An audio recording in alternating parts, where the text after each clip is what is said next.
ఒక మారు హాయి పట్టణం మీద వారు పోరాడి అపజయం పాలయ్యారు, గెలవలేకపోయారు, వైదొలిగిపోయారు, పారిపోయారు.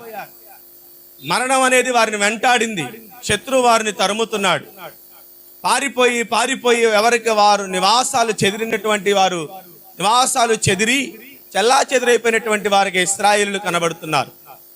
యెహోషువ ఆ పరిస్థితిని చూచి కన్నీటితో ప్రభు సన్నిధిలో మోకరించి కన్నీటిలో దేవుని సన్నిధిలో ప్రార్థిస్తుండగా దేవుడు యెహోషువ ప్రార్థన ఆలకించి వారి మధ్య ఉన్నటువంటి ఆ అపవిత్రతను తొలగించి వారిని మరలా యుద్ధరంగం ముందు నిలబెట్టాడండి.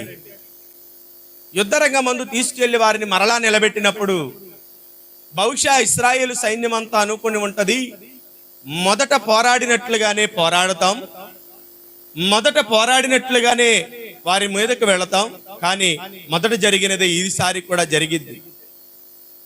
మొదటి అనుభవించిన ఆ వ్యాధనే, మొదట అనుభవించిన ఆ యొక్క దుఃఖమే, ఆ అవమానమే, ఆ నిందే, ఆ అపహాస్యమే మరలా మనల్ని వెంటాడిద్ది. మొదటిసారి పొందిన అపజయం మరలా మనల్ని వెంటాడుతుందని చెప్పి ఇశ్రాయేలు సైన్యం బహుశా అనుకొని ఉండొచ్చు. దేవుడు మాట్లాడింది యెహోషువతో, ధైర్యపరిచింది యెహోషువని. యెహోషువ సైన్యం అంతటిని బయలుపరిచి మరలా యుద్ధరంగం ముందు నిలబెట్టాడు.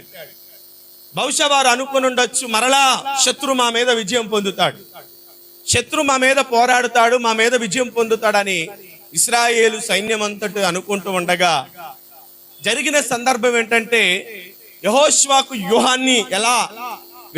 వ్యూహాన్ని పరచాలో దేవుడు తెలియపరిచాడు. మాటుగాండ్రను పెట్టాడు. సైన్యమంతా వారు ఎదుట భయపడినట్లుగానే, మొదట జరిగినట్లుగా భయపడినట్లుగానే వారు ఉన్నట్టుగా ఉన్నారు. కానీ తర్వాత అక్కడ జరిగిన సందర్భం ఏంటో తెలుసా?